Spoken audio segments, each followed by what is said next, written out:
आज के सभी अखबारों ने हत्या की इस वारदात को पहले पन्ने पर प्रमुखता से छापा हुआ था। हत्यारे लड़के के अलावा मृतक की तस्वीरें भी थीं। उस लड़के की तस्वीर के नीचे उसका नाम गौतम लिखा हुआ था। मृतक की 3-4 तस्वीरें छपी थीं, जिनमें वह ऐसे कपड़ों में थी जिनसे उसकी शारीरिक आकर्षण प्रकट हो रही थी। अखबारों को ऐसी ही तस्वीरों की जरूरत होती है। इस अखबार में पड़ोसन औरत मिसेज रजनी के शब्दों में हत्या की रुदात छापी गई थी। मैं उसे दोबारा पढ़ने लगा। पहले भी पढ़ चुका था। रात के 9 बजे का वाकया था। मैंने अपने पति को चिट्ठी लिखने के बाद अपना लिबास बदला। नाइट ड्रेस पहनकर मैं सोने के लिए बिस्तर पर जा रही थी कि मैंने महसूस किया कि शांति के दरवाजे पर कोई दस्तक दे रहा है। मुझे हैरानी थी कि इस वक्त कौन आया होगा, क्योंकि शांति किसी से मिलती जुलती नहीं थी। वह अपने फ्लैट में अकेली रहती थी। उसका दायरा भी बहुत सीमित था। वह तो और पड़ोसियों और फ्लैट के लोगों से भी मिलना जुलना पसंद नहीं करती थी। लोगों का ख्याल था कि वह बहुत मगरूर है, उसमें नखरे बहुत है और अभिमान। उसके बारे में बातें होती रहती थीं। उसे किसी बात की परवाह नहीं थी। वह इस फ्लैट में कोई 1-2 साल के अरसे से अविवाहित जिंदगी गुजार रही थी। उसने 2 शादियां की थीं, जो सिर्फ 4 सालों तक अजदौजी हैसियत से कायम रहीं। उसकी दूसरी और आखिरी शादी कोई 7 साल का अरसा हुआ था। बेशक वह इतनी हसीन और आकर्षक थी कि शादी करके घर बसा सकती थी। दूसरी शादी के तलाक के 5 साल बाद वह इस फ्लैट में आकर मुकीम हो गई थी। वह एक मुकामी फर्म में उस फर्म के एमडी की प्राइवेट सेक्रेटरी थी। उसकी जिंदगी बहुत रहस्यमय थी। वह दफ्तर से वापस आने के बाद अपना वक्त घर पर गुजारती थी। बाहर नहीं जाती थी। छुट्टी वाले दिन भी वह अपने घर गुजारती थी। उसके यहाँ कोई बाई भी काम नहीं करती थी। वह खुद ही सफाई कर लेती थी। यह कोई नहीं जानता था कि वह कहाँ से आई है। शांति के बारे में जानने के लिए उत्सुकता जुनून की हद तक बढ़ी हुई थी, लेकिन उसके बारे में कोई औरत ज्यादा जान न सकी। मैं भी उन औरतों में से एक थी। शांति के बारे में जानने के लिए इच्छुक थी।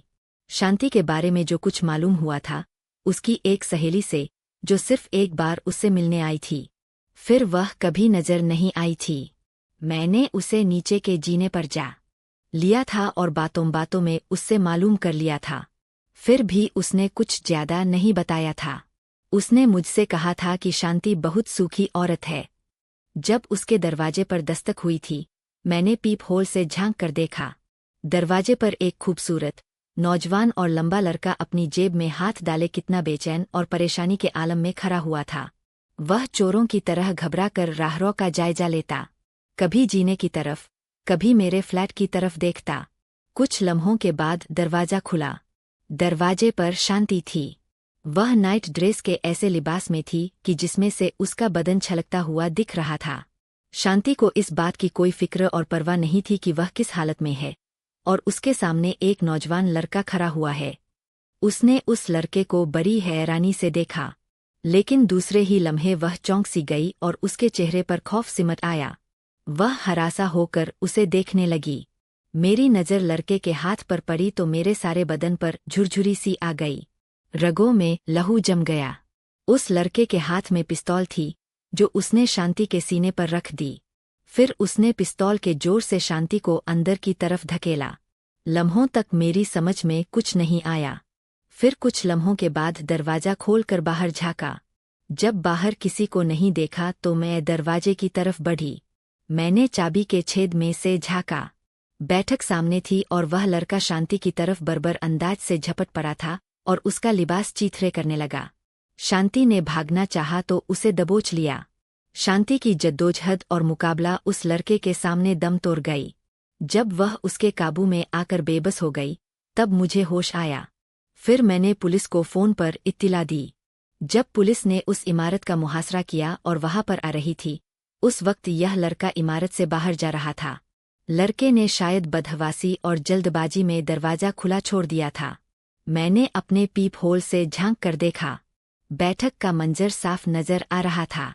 शांति की लाश खून में फर्श पर लचपच पड़ी थी।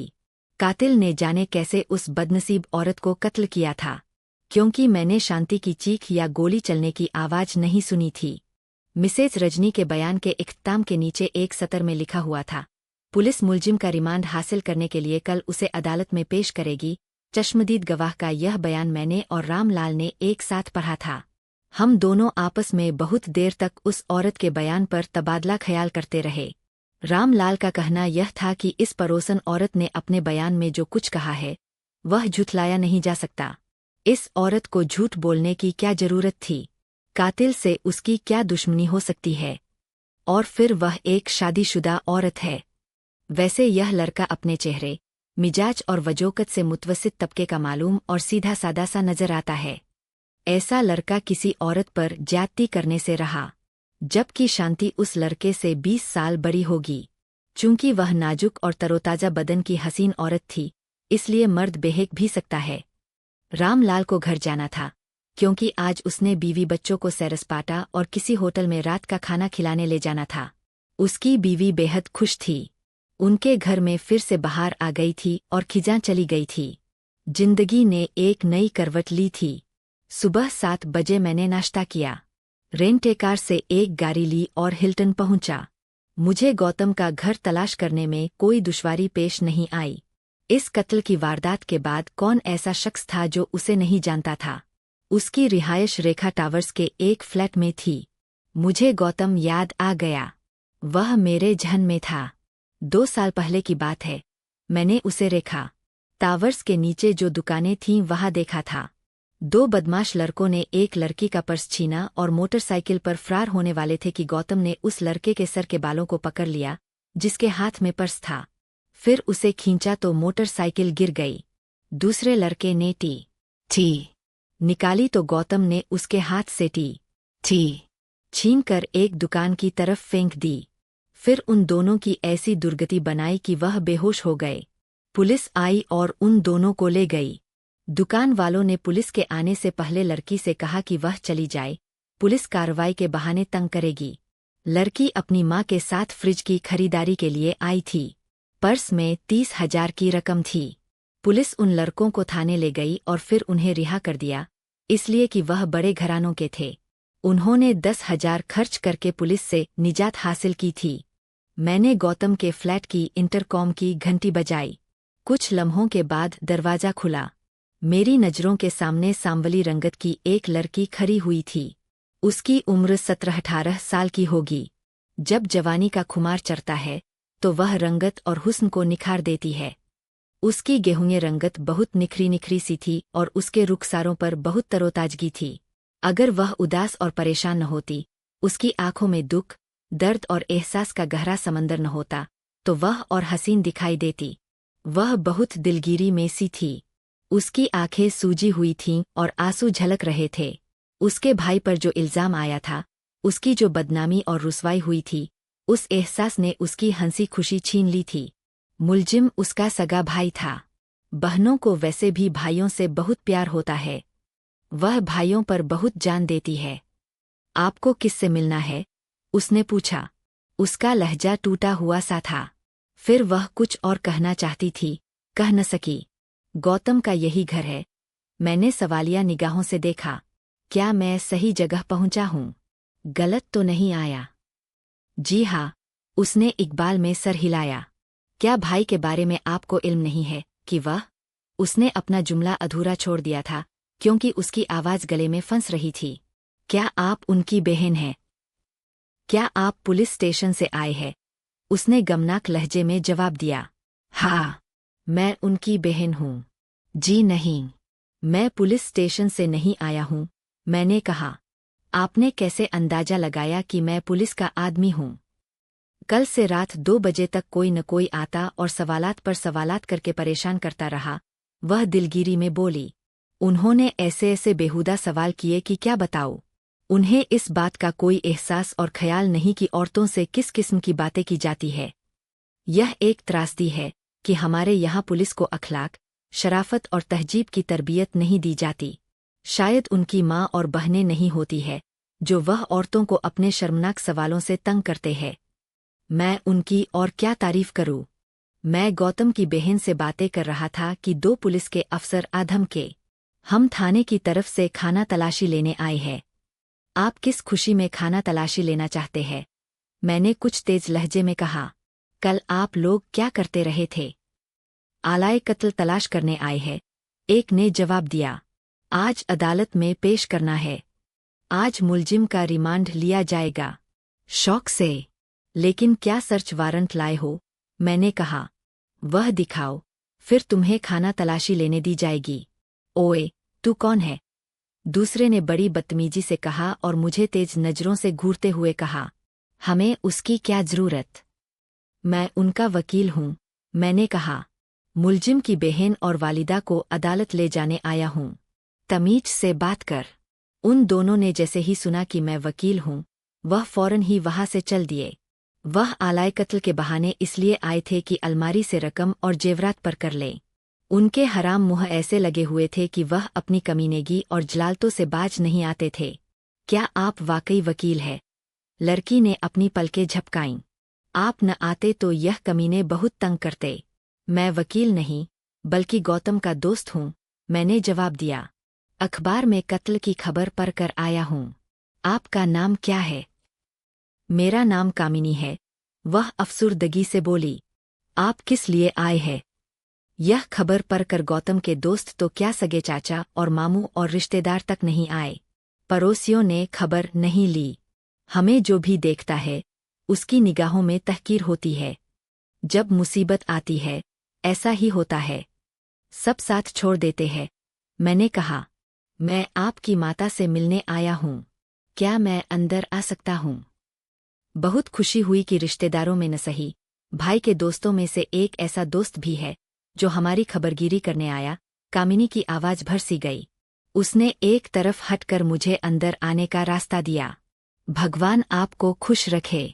आपने हमें बिन मोल खरीद लिया। मैंने अंदर दाखिल होकर उसके घर का अंदरूनी जायजा लिया।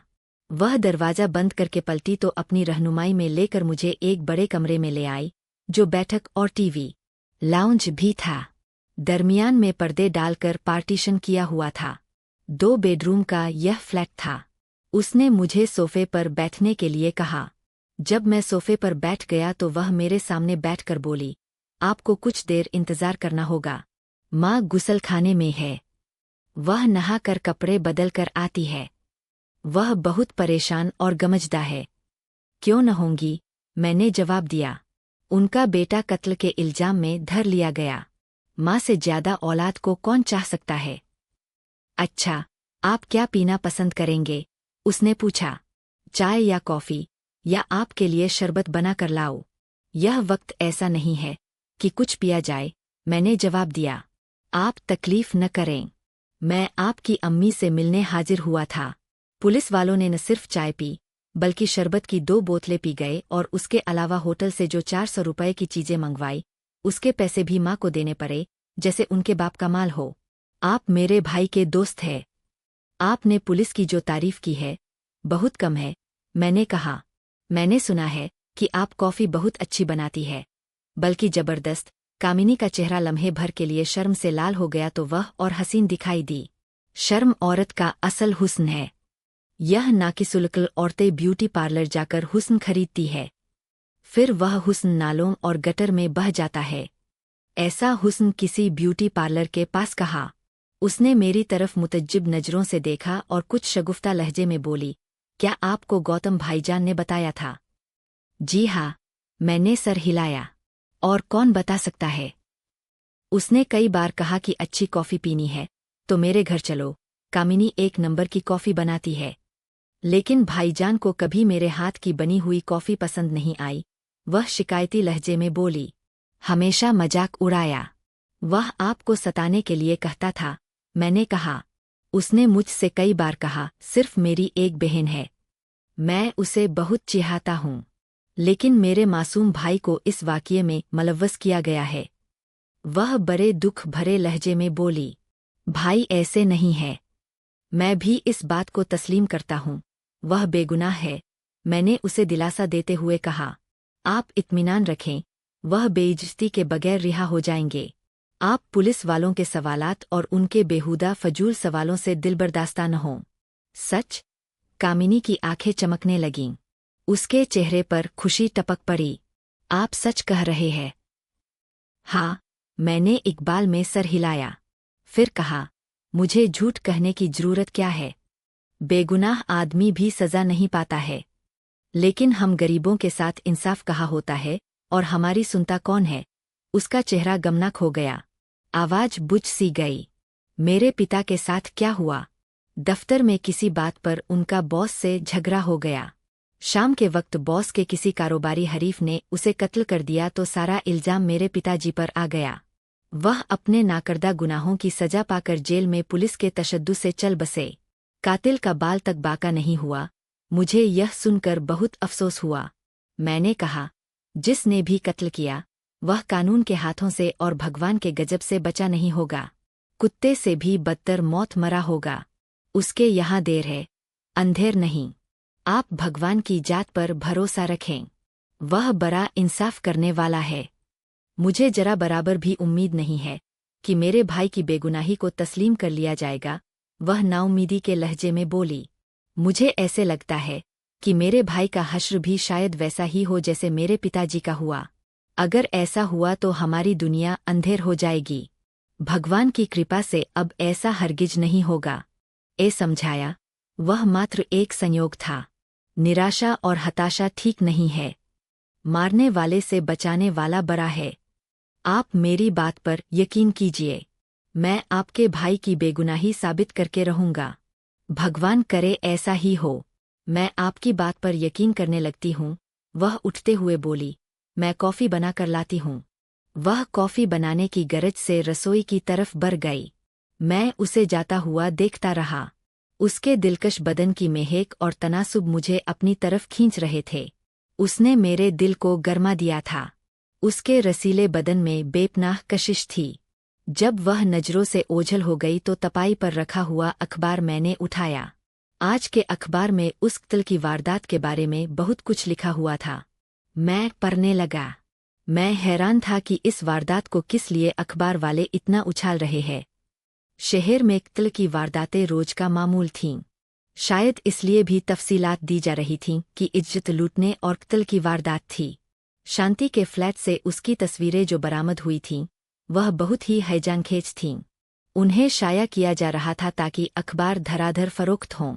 और इस तरह मुतल्लिका के बारे में बहुत तफसीलात दी हुई थीं। 10-12 मिनट बाद कामिनी रसोई से निकली तो उसने एक बड़ी ट्रे उठा रखी थी। उस 10 मिनट में कॉफ़ी के 3 कप, अंडों के ऑमलेट 3 रकाबियों में थे। उसके अलावा सैंडविच जाने किसके थे, वह एक बड़ी प्लेट में थे। 6-7 होंगे। इसी दौरान गौतम की माँ कमरे से निकलकर बैठक में आईं तो लम्हे के लिए ठिठक कर रुक गईं। मुझे हैरानी से देखा और कुछ तेज लहजे में बोलीं, क्या आप पुलिस के आदमी हैं जो सादे लिबास में आए हैं? नहीं माँ, कामिनी फौरन ही बोली, यह भाई के दोस्त है, आपसे मिलने के लिए आए हैं। मैंने उठकर उन्हें प्रणाम किया तो उन्होंने जवाब दिया और कहा, बेटा तुम क्यों आए हो? जबकि सारी दुनिया हमें नफरत से देख रही है, जलील कर रही है। उनकी आंखों में हमारे लिए हिकारत के सिवा कुछ नहीं है। वह हम पर थूक रहे हैं कि हमारा बेटा दरिंदा और कातिल निकला। प्लीज आंटी, मैंने उनसे कहा, ऐसी बातें न करें। यह मुसीबत की घड़ी टल जाएगी और आपका बेटा जल्द बेइज्जती के बगैर रिहा होकर आ जाएगा। आप हौसला रखें। मुझे कभी आपके यहाँ आने का मौका नहीं मिला। कामिनी ने अपना नाम बता दिया। आपका नाम? मेरा नाम जमुना है। वह बोली, तुम मुझे आंटी कहकर बुलाओ तो खुशी होगी। वैसे मैं आंटी जमुना के नाम से पुकारी जाती हूँ। चलिए नाश्ता कर ले। कामिनी बोली, वरना ठंडा हो जाएगा और कॉफ़ी भी। बातें भी मेज पर कर ले। हमने मेज पर अपनी अपनी नशिस्तें बना लीं। आंटी ने ऑमलेट और स्लाइस मेरी तरफ बढ़ाया। गौतम ने कभी तुम्हारा जिक्र नहीं किया। तुम्हारा नाम क्या है? तुमने अपना तारुफ नहीं कराया।